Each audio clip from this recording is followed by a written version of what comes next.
Hace 500 años, Hernán Cortés entraba a caballo a una Tenochtitlán que estaba de luto tras la matanza perpetrada por los españoles en el Templo Mayor. Las tropas de Cortés quedaron sobrecogidos por el atronador silencio que reinaba en la capital mexica. Esta es la descripción de aquel momento. Los mexicanos se pusieron de acuerdo en que no se dejarían ver, sino que permanecerían ocultos, estarían escondidos. Era como si reinara la profunda noche. Ya nadie habla palabra, pero estaban atisbando por la rendija de las puertas, o en los huecos de los muros, o en agujerillos. Hicieron agujeros para ver por ellos. En el transcurso de una semana, Moctezuma murió a manos de su propio pueblo, los mexicas recuperaron el control de Tenochtitlán y Cortés perdió en la huida miles de hombres entre españoles y sus aliados mesoamericanos. Y la historia de estos días termina con las lágrimas de Cortés bajo la sombra de este ahuehuete. Hoy hablaremos de la matanza del Templo Mayor, la muerte de Moctezuma y la Noche Triste, la mayor derrota de los europeos en casi 3 décadas de presencia en América. Unos meses atrás, con el emperador Moctezuma retenido por los castellanos, Cortés había podido disfrutar de una temporada, unos 7 meses, tranquila en la capital. Pero con su marcha todo cambió. Pedro de Alvarado se había quedado al frente de la ciudad y durante una celebración de los mexicas que el propio Cortés había permitido, Alvarado lideró una brutal acción que acabó con buena parte de la nobleza mexica. Una masacre que cambió para siempre las relaciones entre los conquistadores y los mexicas. La primera pregunta que tenemos que hacernos es ¿por qué Alvarado llevó a cabo esta violenta acción? Y primero vamos a situar a los personajes. Estamos en mitad de mayo de 1520 y los españoles llevan unos 6 meses en la capital del Imperio Mexica, desde que llegaron en noviembre del año anterior. Junto a los españoles también se encuentra un contingente de otros pueblos mesoamericanos, rivales y sometidos por los mexicas que se han unido a la tropa de Cortés. Sobre todo destacan los tlaxcaltecas, que odian profundamente a los mexicas. Pasan unos meses y Cortés tiene que acudir a la costa a combatir a Pánfilo de Narváez, que a su vez era un enviado que el gobernador de Cuba, Diego Velázquez, había enviado en busca de Cortés, ya que éste le había desobedecido. Y en este periodo en el que Cortés parte hacia la costa a combatir a Narváez, se produce la matanza del Templo Mayor. A pesar de que durante estos meses en que los españoles estaban en Tenochtitlán no se había producido ningún enfrentamiento importante, parte de la nobleza mexica estaba muy descontenta. Los españoles habían entrado en la ciudad, se habían hecho con el poder, con graves faltas a su cultura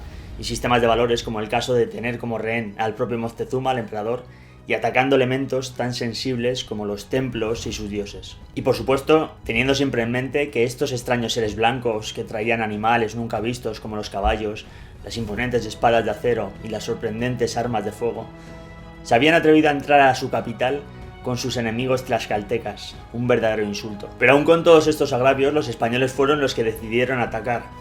Así que ¿por qué lo hicieron? En esta obra, que si estáis interesados en el tema de la conquista recomiendo mucho, del historiador Hugh Thomas, señala que lo más probable fue que a unos ya nerviosos castellanos, sus aliados tlaxcaltecas y los texcocanos, los convencieron de que los mexicas estaban preparando algún complot contra ellos. No olvidemos nunca los problemas de comunicación, y no solo por el lenguaje, también toda la serie de códigos culturales que a los europeos se les escapaban por completo. Los mexicas podrían estar preparando una ceremonia religiosa, como así era, y que estos nerviosos españoles sospecharan de alguna posible acción en su contra. Y casi también tan importante como en todos los acontecimientos históricos, no hay que desdeñar la personalidad de los líderes, y en este caso al frente de los españoles estaba Alvarado, que destacaba por ser impetuoso y fácilmente irascible, muchísimo menos reflexivo que Cortés. La idea que muchas veces se ha transmitido, que fue un puro ataque de codicia cuando vieron las joyas de la nobleza, no se sostiene. Una idea que muchas veces se ha señalado para acrecentar estas ansias de oro que tenían los españoles, y que por supuesto las tenían, pero que en este caso no iban a desatar esta matanza porque se les antojaran estos adornos, ya que ya habían acumulado en ese momento importantes riquezas, y sobre todo porque, como vamos a ver ahora mismo, fue una acción coordinada y premeditada. Lo que sin duda no se ha podido demostrar de este episodio es que los mexicas estuvieran tramando un complot contra los europeos. Y ya vamos a los acontecimientos. Cortés y el propio Alvarado habían autorizado la celebración siempre que no hubiera sacrificios humanos, y el festejo en cuestión era uno de los más importantes y estaba dedicado al dios Huitzilopochtli. Los días previos al festival, Alvarado se tuvo que poner nervioso al ver los preparativos, pero estos primeros días se celebraron sin ningún tipo de incidente. Y llegó el momento cumbre del festejo. En el recinto del Templo Mayor bailaban unas 400 personas, todos hombres porque las mujeres no bailaban en público, y habría miles de espectadores. Bailes que desde que los conocieron los españoles admiraron. Cosa digna de ver y mejor que la zambra de los moros, que es la mejor danza decían los castellanos. Y en medio de estos bailes frenéticos, casi en estado de trance, al son de los tambores, aparecen los españoles con armadura, escudo y espadas. Alvarado había organizado un plan, dejó unos 60 hombres con Moctezuma y otros 60 acudieron al Templo Mayor. Bloquearon las 3 entradas al recinto, con unos 10 hombres en cada una de ellas, mientras que Alvarado y algunos más se colaban entre la multitud. Alvarado, al grito de «mueran», dio inicio a la matanza. Cercan a los que bailan, se lanzan al lugar de los atabales, dieron un tajo al que estaban tañendo. Le cortaron ambos brazos. Lo decapitaron. Lejos fue a caer su cabeza cercenada. Al momento todos acuchillan, alancean a la gente y les dan tajos. Con las espadas los hieren. Algunos les acometieron por detrás. Inmediatamente cayeron por tierra, disparadas sus entrañas. A otros les desgarraron la cabeza. Les rebanaron la cabeza. Enteramente hecha trizas quedó su cabeza. A otros les dieron tajos en los hombros. Aquellos hieren en los muslos, a estos en las pantorrillas, a los demás allá en pleno abdomen. Todas las entrañas cayeron por tierra. La sangre de los guerreros, cual si fuera agua, corría. Los españoles andaban por doquiera en busca de las casas de la comunidad. Por doquiera lanzaban estocadas, buscaban cosas, todos los escudriñados. Y tras matar a los danzantes, se enseñaron con el público que, recordemos, estaban desarmados. El contraataque mexica comenzó en las calles próximas al templo.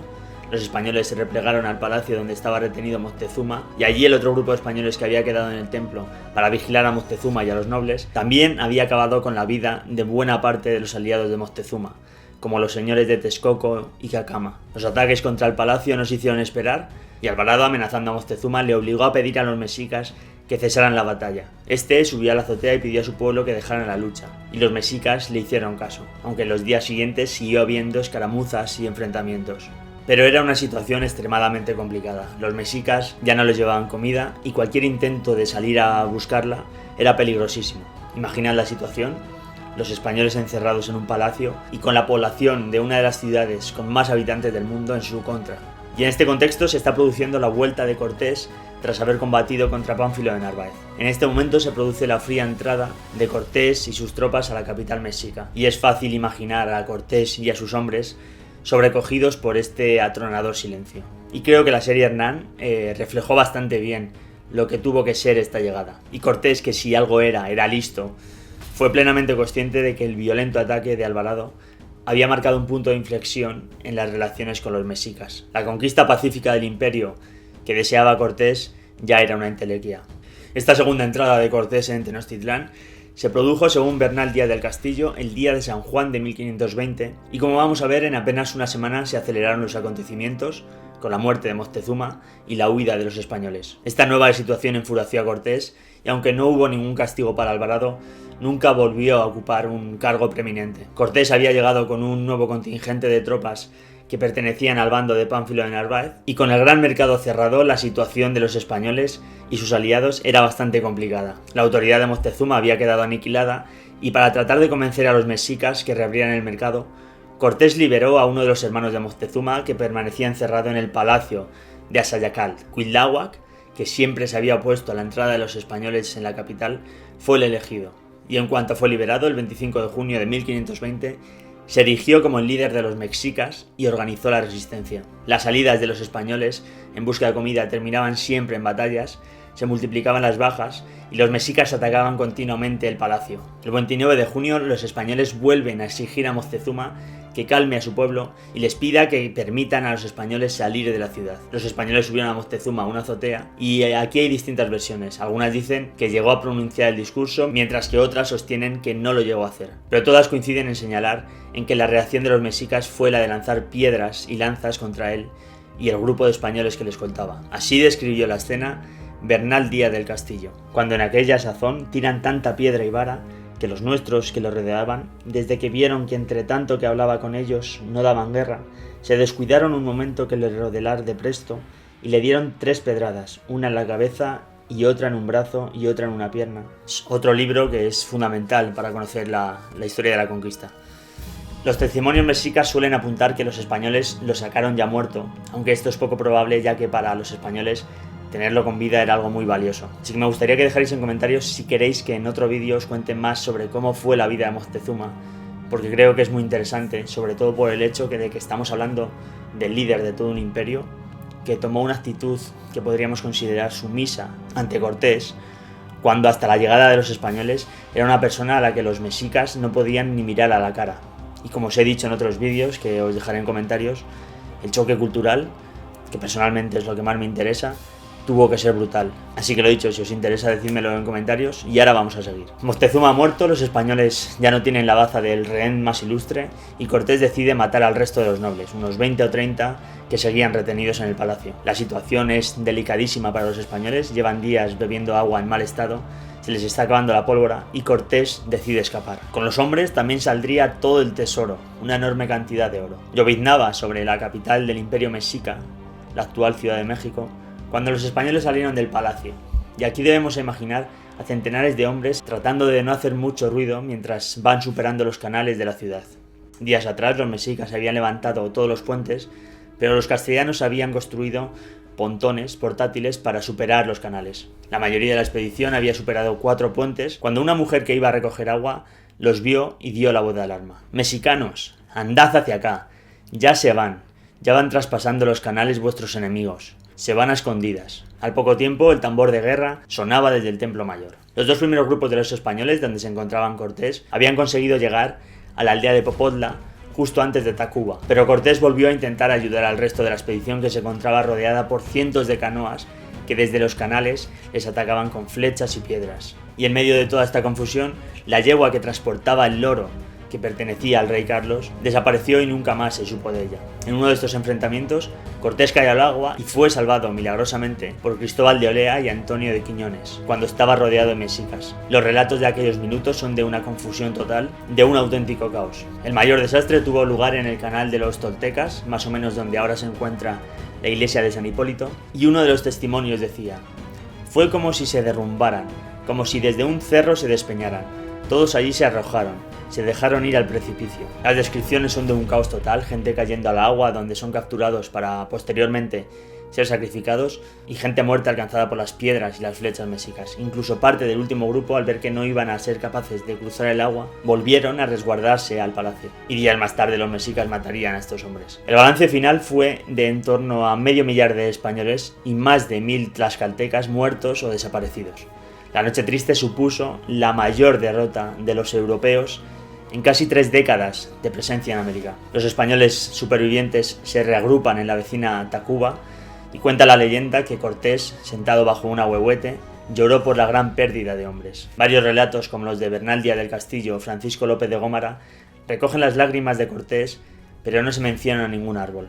Cortés a esto se paró y aún se sentó, y no a descansar sino a hacer duelo sobre los muertos y que vivos quedaban, y pensar y decir el va que la fortuna le daba, con perder tantos amigos, tanto tesoro, tanto mando, tan grande ciudad y reino. Volvamos a Pedro de Alvarado, que como Cortés y los demás capitanes, le encontraron y vieron que no venían más soldados. Se le saltaron las lágrimas de los ojos. Y nada más, en este momento que se está grabando este vídeo se cumplen exactamente 500 años de estos acontecimientos tan importantes para la historia, y pensar que muchos de vosotros me vais a ver desde México pues es algo que realmente me provoca mucha ilusión. Este es uno de los momentos de la historia en los que la balanza pudo caer del otro lado y que, por ejemplo, la historia de España, pero especialmente la de México, hubiera sido totalmente distinta si Cortés hubiera muerto en aquel momento, o si en uno de estos asedios al Palacio de los Mexicas hubieran logrado acabar con todos los españoles. Espero que os haya gustado el vídeo, y si es así estaría muy bien que le dierais a like, ya que me ayuda mucho. Si no estáis suscritos al canal, suscribíos. Y por aquí ya tenéis otros vídeos, como la descripción del encuentro entre Cortés y Moctezuma, o una breve biografía de Cortés. Y lo que os digo siempre, dejad en comentarios temas que os interesen, porque dais buenas ideas, y algunos de los vídeos que he hecho han sido por sugerencias vuestras. Nos vemos.